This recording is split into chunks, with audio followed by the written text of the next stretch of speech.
सभी को नमस्कार। बच्चों, एक बार फिर से आप सबका स्वागत है आपके अपने चैनल अनुपमा कपूर में। आपकी प्री बोर्ड परीक्षा से पहले हमने एक श्रृंखला प्रारंभ की थी अभ्यास प्रश्न पत्रों की, और जिसके माध्यम से आपने अनेक प्रश्न पत्रों का अभ्यास किया और उसका परिणाम ये हुआ कि जैसे ही प्री बोर्ड का प्रश्न पत्र प्राप्त हुआ, मेरे पास अनेक बच्चों के और यहाँ तक कि टीचर्स के भी फ़ोन आए कि क्या आपने बनाया प्री बोर्ड का पेपर। तो बच्चों, मैं ये थोड़ा भ्रम जो है दूर कर दूं, मैंने ये पेपर नहीं बनाया था। ये मात्र एक संयोग है कि जो प्रश्न हमने अपने अभ्यास प्रश्न पत्रों में किए, उन्हीं में से ही आपको पूरा का पूरा पेपर मिल गया। और मैं तो यही चाहूँगी कि वार्षिक परीक्षा का प्रश्न पत्र भी आपको ऐसा ही प्राप्त हो, और यह तभी संभव होगा जब आप निरंतर अभ्यास करते रहेंगे। तो उसी अभ्यास की ही कड़ी में एक आज हम आगे जो बढ़ने जा रहे हैं वह है प्री बोर्ड का ही प्रश्न पत्र। हम मॉर्निंग शिफ्ट और इवनिंग शिफ्ट दोनों के प्रश्न पत्रों को यहाँ हल करेंगे, और आप ये देखेंगे कि मार्किंग स्कीम के हिसाब से जो अंक योजना के अनुरूप उसमें प्रश्नों के उत्तर दिए जाने चाहिए वे कैसे हों। आपको किस प्रश्न का उत्तर कितना बड़ा देना है, उसमें कितने बिंदु रखने हैं, ये सब आप समझेंगे। और इससे आपको इतना अच्छी तरह से अभ्यास हो जाएगा कि आप वार्षिक परीक्षा में भी अपना प्रश्न पत्र बहुत अच्छी तरह से कर पाएँ। तो चलिए बच्चों, शुरू करते हैं। लेकिन उससे पहले यदि आपने अभी तक चैनल को सब्सक्राइब नहीं किया हुआ तो वह कर लीजिए, साथ ही साथ बेल आइकॉन को भी दबा दीजिएगा ताकि मेरी हर लेटेस्ट वीडियो की अपडेट्स आप तक पहुंच सकें। और इस वीडियो को देखने के बाद अगर लाइक करेंगे तो बहुत अच्छा लगेगा, और अपने अन्य मित्रों के साथ इसको शेयर भी ज़रूर कीजिएगा। तो चलिए बच्चों, शुरू करते हैं आज का प्री बोर्ड प्रश्न पत्र। बच्चों, यह है आपके सामने स्क्रीन पर प्री बोर्ड प्रश्न पत्र जो कि इवनिंग शिफ्ट का है। आप जल्दी से एक बार पूरे के पूरे प्रश्न पत्र पर नज़र डाल लीजिए ताकि आप समझ सकें कि इस प्रश्न पत्र में 2 खंड हैं और कुल 9 प्रश्न हैं, जिनमें से पहला प्रश्न रचनात्मक लेखन और दूसरा पत्र से संबंधित है। और ये दोनों प्रश्न तो आप स्वयं ही करेंगे क्योंकि आपको प्रारूप तो पता ही है, लेकिन देख लीजिए कि रचनात्मक लेखन में पूछा क्या गया है। पहला प्रश्न है, उसमें 3 विषय दिए गए हैं, मीडिया और आधुनिक समाज, देश की प्रगति में युवाओं का योगदान और एकल परिवार। तीनों ही बहुत सरल विषय हैं, आप आसानी से कर सकते हैं, किसी एक पर आपको करना होगा। दूसरा प्रश्न है पत्र, जो कि संपादक के नाम है। दिल्ली में बढ़ती ध्वनि प्रदूषण की समस्या के कारण व इससे उत्पन्न परेशानियों का उल्लेख करते हुए किसी दैनिक समाचार पत्र के संपादक के नाम पत्र लिखिए। और अथवा के बाद जो दूसरा पत्र दिया गया है वह है, दिल्ली के सरकारी स्कूलों में कंप्यूटर सिखाने वाले अध्यापकों की आवश्यकता है। अपनी रुचि व शैक्षिक योग्यता का उल्लेख करते हुए राज्य के शिक्षा निदेशक को आवेदन पत्र लिखिए। यानी यह स्ववृत्त वाला पत्र है। बच्चों, आपकी परीक्षा में प्रायः एक पत्र संपादक के नाम अवश्य पूछा जाता है और दूसरा या तो किसी अधिकारी के नाम होता है या फिर स्ववृत्त वाला होता है। तो दोनों ही तरह का प्रारूप आप जानते हैं, आप लिख पाएंगे अपने आप से। हम बढ़ते हैं तीसरे प्रश्न की ओर। तीसरा प्रश्न है, नाटक में संवादों का क्या स्थान होता है। तो इसका उत्तर हम देंगे, नाटक में संवादों का बहुत ही महत्वपूर्ण स्थान होता है, क्योंकि इन्हीं के द्वारा ही कथा का विकास होता है। ये पात्रों के चरित्र को उद्घाटित करते हैं, और यदि संवाद पात्रों के अनुकूल हैं और क्रियात्मक व दृश्यात्मक हैं तो इससे नाटक को गति प्राप्त होती है। तो 3 अंक का होने के कारण आपको 3 बातें तो बतानी ही थी। तो आपने ये तीनों बिंदु बताए, एक तो कथा का विकास होना, दूसरा पात्रों के चरित्र का उद्घाटन करना, और तीसरा कहानी को आगे गति देना। आगे बढ़ते हैं। दूसरा प्रश्न अथवा करके जो दिया हुआ है, कहानी लेखन के समय कहानीकार को किस बात का ध्यान रखना चाहिए? तो इसका उत्तर होगा कहानी लेखन के समय कहानीकार को यह ध्यान रखना चाहिए कि कहानी बहुत अधिक लंबी ना हो, आकार में छोटी हो, जिसे कि एक ही बार में पढ़ा जा सके। दूसरा, वह यथार्थ का उद्घाटन करे, यानी सच्चाई के काफ़ी हद तक करीब हो। और तीसरा आप बता सकते हैं भावों व पात्रों की अतिरिक्त अभिव्यक्ति से बचा जाए।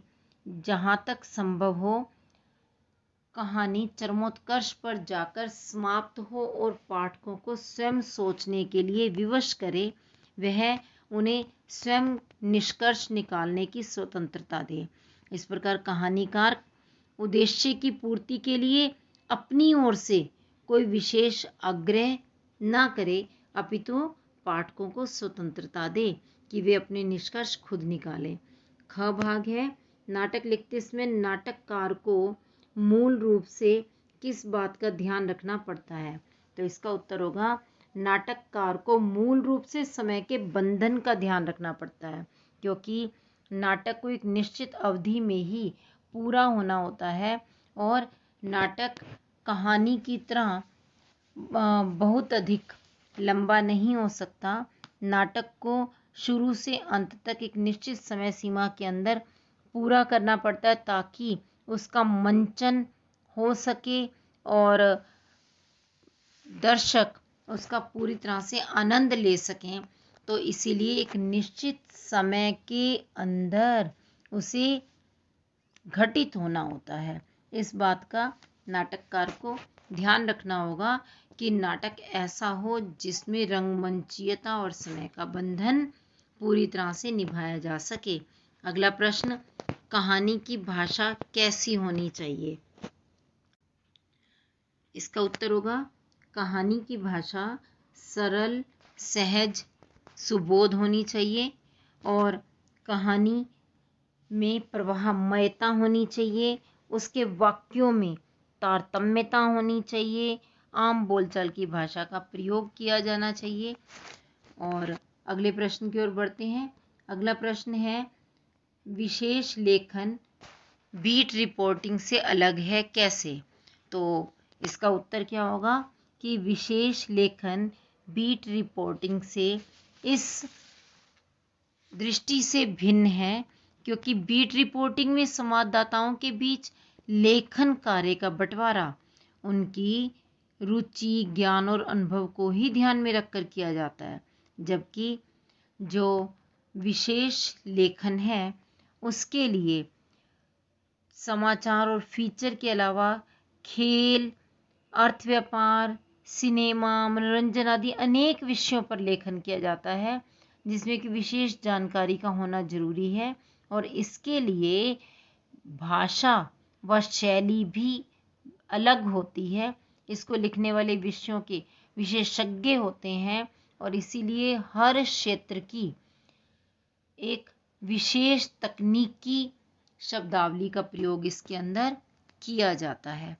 आगे है, समाचार किसे कहते हैं, ये किस शैली में लिखा जाता है?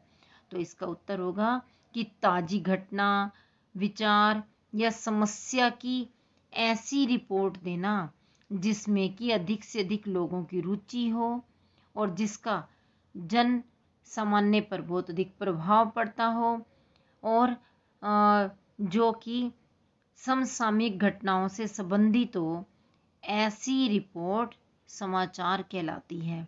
और इसके लिए शैली है उल्टा पिरामिड शैली, जिसमें कि सबसे मुख्य बातें पहले व कम महत्वपूर्ण बातें बाद में आती हैं। और इस शैली के अनुसार समाचार को 3 भागों में बांटा जाता है, इंट्रो, बॉडी और समापन। इंट्रो में 4 ककार रखे जाते हैं, क्या, कौन, कहाँ और कब।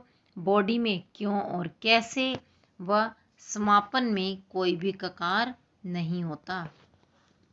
ख भाग है, किसी पर्यटन स्थल के प्राकृतिक सौंदर्य पर फीचर लिखिए। बच्चों, आपको मालूम ही है फीचर वही होता है जो आत्मनिष्ठ सृजनात्मक लेखन होता है। इसके लिए आप अपना स्वयं का अनुभव दर्शाते हुए यह फीचर लिख सकते हैं। और उससे अगला जो प्रश्न है, एक अच्छे आलेख की विशेषताएं बताइए। तो इसका उत्तर हम देंगे कि अच्छे आलेख में सूचनाएं होनी चाहिए, नवीनता व ताजगी होनी चाहिए, विचारों की स्पष्टता हो, भाषा सरल, सहज, सुबोध व रोचक हो। इसके साथ ही खंड ख प्रारंभ होता है जो कि पाठ्य पुस्तकों पर आधारित है। इसका पहला जो प्रश्न है वह है काव्य सौंदर्य से संबंधित। इसका काव्य सौंदर्य लिखना है, भरत सौगुनी सार करत हैं, अति प्रिय जानी तिहारे, तदपि दिन ही दिन होत झांवरे, मनहु कमल हिम मारे। तो आपको मालूम है कि काव्य सौंदर्य लिखते समय हमें भाव सौंदर्य और शिल्प सौंदर्य दोनों देने हैं। भाव सौंदर्य में इन दोनों पंक्तियों का भाव स्पष्ट करेंगे कि ये पंक्तियां जो हैं कौशल्या द्वारा कही गई हैं। और तुलसीदास जी कहते हैं कौशल्या राम के पास संदेश भेज रही है कि राम की अनुपस्थिति में भरत राम के घोड़ों की 100 गुनी देखभाल करते हैं। सार का अर्थ है देखभाल करना, देखभाल करते हैं क्योंकि वे जानते हैं कि ये घोड़े श्री राम के अत्यंत प्रिय हैं।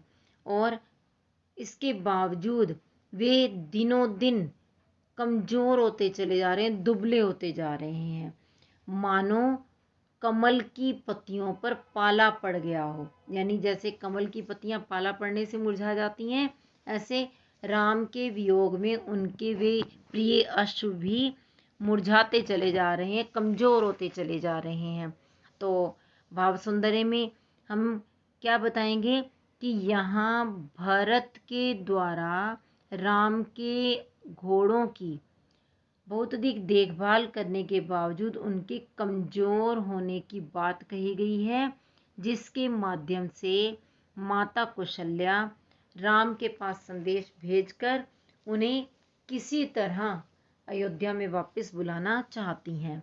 और इसके बाद शिल्प सौंदर्य पर हमें क्या क्या बताना होगा, भाषा, ब्रज और माधुर्य गुण व शब्द शक्ति, लक्षणा और अलंकारों की यदि बात करें तो मनहु कमल हिम मारे, यहाँ पर उत्प्रेक्षा अलंकार आया। सौगुनी सार, यहाँ पर अनुप्रास अलंकार है। वैसे भाषा सहज, सरल, सुबोध है ही, साथ ही छंद यहाँ कौन सा है, पद। तो शिल्प सौंदर्य में हमने भाषा, काव्य गुण, शब्द शक्ति, अलंकार, छंद ये सब बताने होते हैं। अगला प्रश्न है, आशय स्पष्ट कीजिए। रही चकी चित्र लिखी सी का आशय अपने शब्दों में स्पष्ट कीजिए। यही प्रश्न मॉर्निंग शिफ्ट वाले पेपर में भी आया था। यहाँ माता कौशल्या के लिए ही कहा गया है कि वह राम के वियोग में चित्र लिखित के समान चकित होकर के खड़ी रह जाती हैं और इसीलिए माता कौशल्या का राम के प्रति अत्यंत प्रेम और उसके विरह में उनकी तड़प दिखाई गई है। वह राम को याद करके बेहद विह्वल है, व्याकुल है और इसीलिए जड़ चित्र के समान हो जाती है।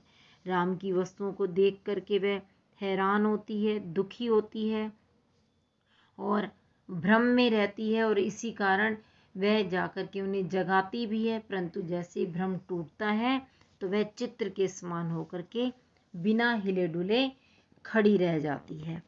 अगला प्रश्न है, जायसी के द्वारा संकलित अंश 12 मासा में से अगहन महीने की मूल संवेदना या प्रतिपाद्य स्पष्ट कीजिए। बच्चों, ये जो हमारे पाठ्यक्रम में 12 मासा के 4 पद्यांश हैं, उनमें से पहला पद्यांश ही था अगहन महीने वाला, जिसमें कि नागमती बहुत अधिक विरह में व्याकुल है।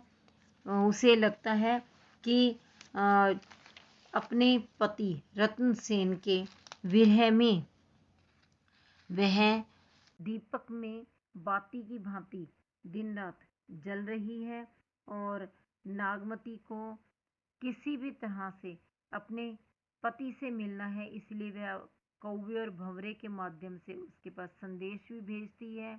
और यहाँ वह किसी भी प्रकार से पति मिलन की आशा रखती है। और अगला प्रश्न है, राम के प्रति अपने श्रद्धा भाव को भरत किस प्रकार प्रकट करते हैं, स्पष्ट कीजिए। तो इसके उत्तर में हम बताएंगे कि भरत ने राम के प्रति अपना श्रद्धा भाव इस प्रकार व्यक्त किया है कि जब वे सभा के बीच में खड़े होकर बोलना प्रारंभ करते हैं तो उनका शरीर पुलकित हो जाता है, उनकी आंखों से प्रेमपूर्ण आंसू बहने लगते हैं।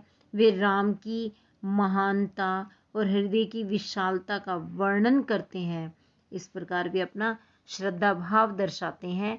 वे स्वयं को राम का दास कहते हैं, अपना सर्वस्व समर्पित कर देते हैं और पूरे के पूरे घटनाक्रम के लिए अन्य किसी को नहीं अपितु स्वयं को ही दोषी मानते हैं। अगला प्रश्न है, विद्यापति के पदों के आधार पर सिद्ध कीजिए कि प्रियतमा के दुख का क्या कारण है। तो इसका उत्तर होगा, प्रियतमा के दुख का कारण है सावन के महीने में भी उसके प्रियतम का पास में ना होना। वह पूरे बड़े भवन में अकेली है, बाहर वर्षा हो रही है। सावन के महीने में उसकी विरह वेदना और अधिक बढ़ जाती है और अकेला भवन उसे काटने को दौड़ता है। वह किसी भी तरह से अपने प्रियतम तक संदेश पहुंचाना चाहती है।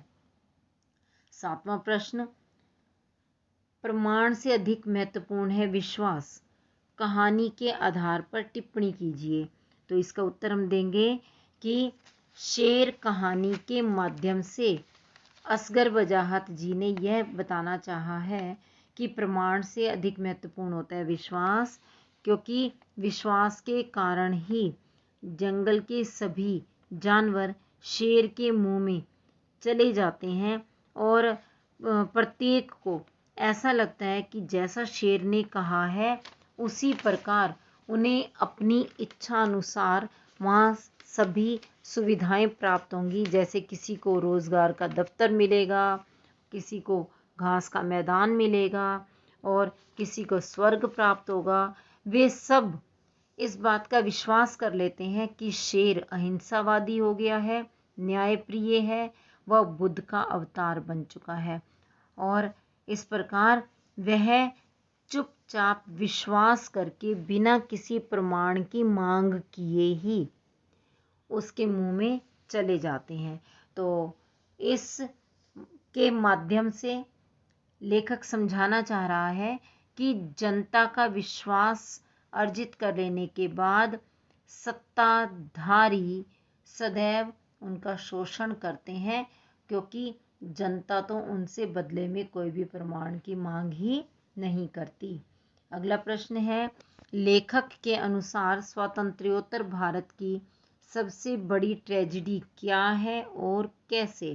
तो लेखक के अनुसार स्वातंत्र्योत्तर भारत की सबसे बड़ी ट्रेजेडी है अपने ही देश में विस्थापित होकर शरणार्थी बनकर रह जाना।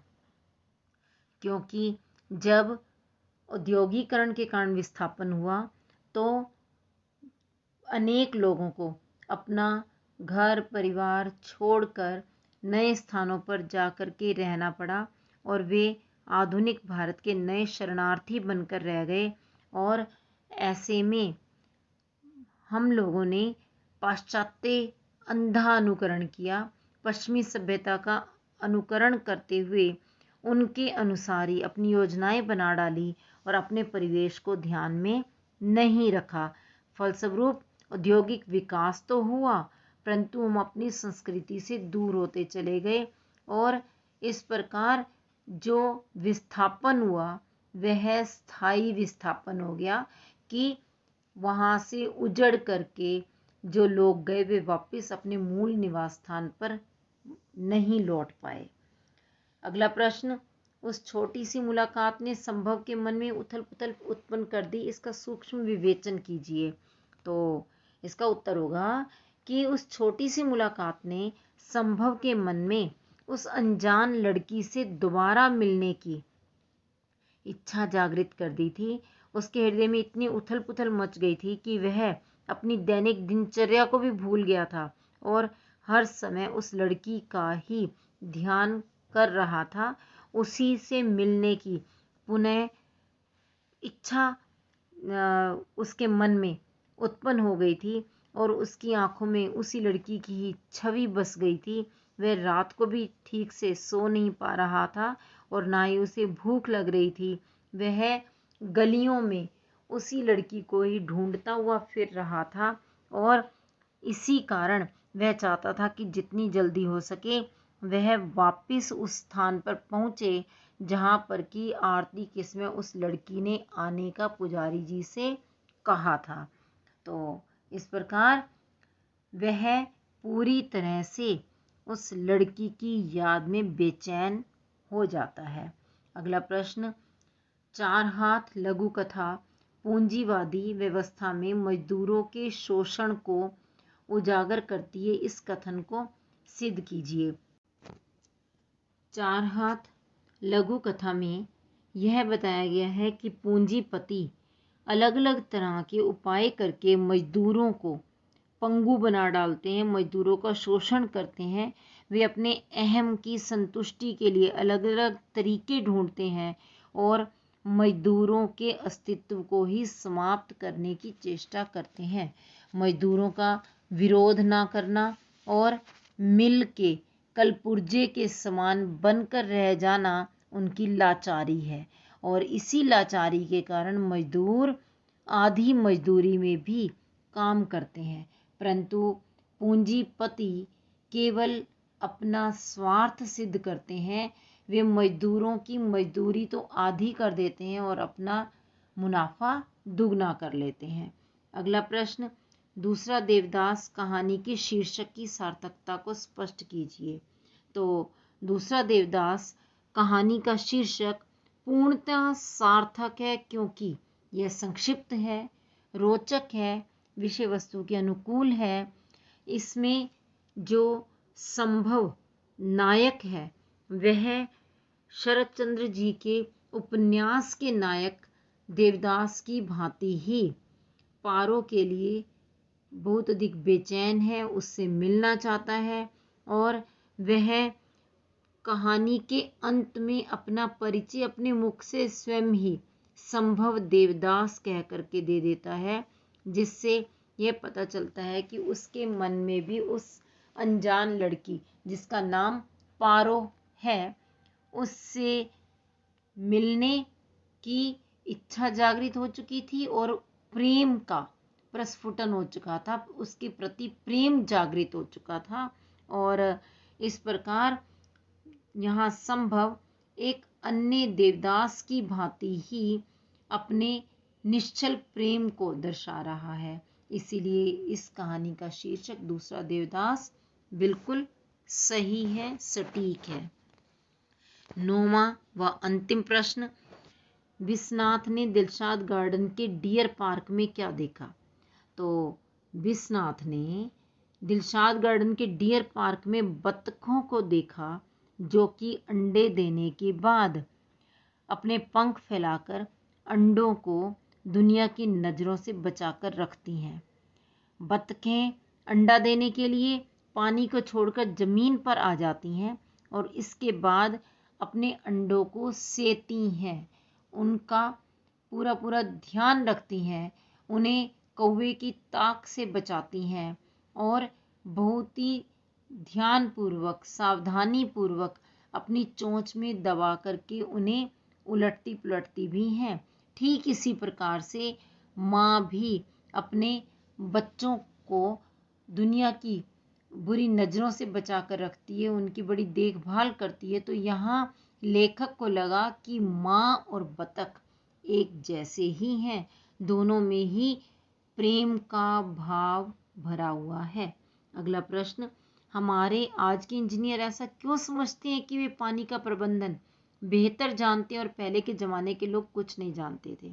तो इसका उत्तर हम दे सकते हैं कि नई पीढ़ी में पश्चिम के ज्ञान को अधिक महत्व दिया जा रहा है और हमारे आज के इंजीनियर ऐसा समझते हैं कि रिनेसा के बाद ही ज्ञान आया और इसीलिए वे हमारे पुराने राजा महाराजाओं के द्वारा किए गए उपायों को नज़रअंदाज करते हैं, जैसे कि मालवा के राजा ने या विक्रमादित्य, भोज, मुंज इत्यादि जो हमारे प्राचीन शासक हुए, उन्होंने तालाब बनवाने, बावड़ियाँ बनवाने और जल का संरक्षण करने के जो उपाय किए वे आज के इंजीनियर नहीं कर रहे। और यही कारण है कि आज नदियाँ नाले सूख गए हैं और जल संकट उत्पन्न हो गया है। भूमिगत जल स्तर दिनों दिन नीचे चला जा रहा है। तो इस प्रकार यह नासमझी ही कही जाएगी कि आज के इंजीनियर पुराने ज़माने के उपायों को अपनाना नहीं चाहते। अगला प्रश्न, बिस्कोहर की माटी पाठ में गांव के बारे में आपको क्या क्या जानकारियां मिली, संक्षेप में उनका उल्लेख कीजिए। तो बिस्कोहर की माटी पाठ में गांव के बारे में हमें पता चला कि गांव प्राकृतिक सौंदर्य से परिपूर्ण होते हैं। दूसरा, वहाँ अनेक प्रकार की वनस्पतियाँ और फल फूल उगते हैं। तीसरा, जो गांव के लोग हैं वे बीमारियों का इलाज भी घरेलू उपायों से कर लेते हैं। वे एक दूसरे के साथ बहुत अधिक लगाव, जुड़ाव महसूस करते हैं। बच्चों का प्रकृति से सामीप्य होता है, बच्चे प्रकृति से बहुत अधिक जुड़े हुए होते हैं और वर्षा ऋतु में गांवों में जनजीवन अस्त व्यस्त हो जाता है। तो इस प्रकार 4-5 बिंदु बताए गए हैं। आप केवल 4 बिंदु लिख सकते हैं क्योंकि 2 अंक का है, 4 लाइनों में ये उत्तर काफ़ी हो जाएगा।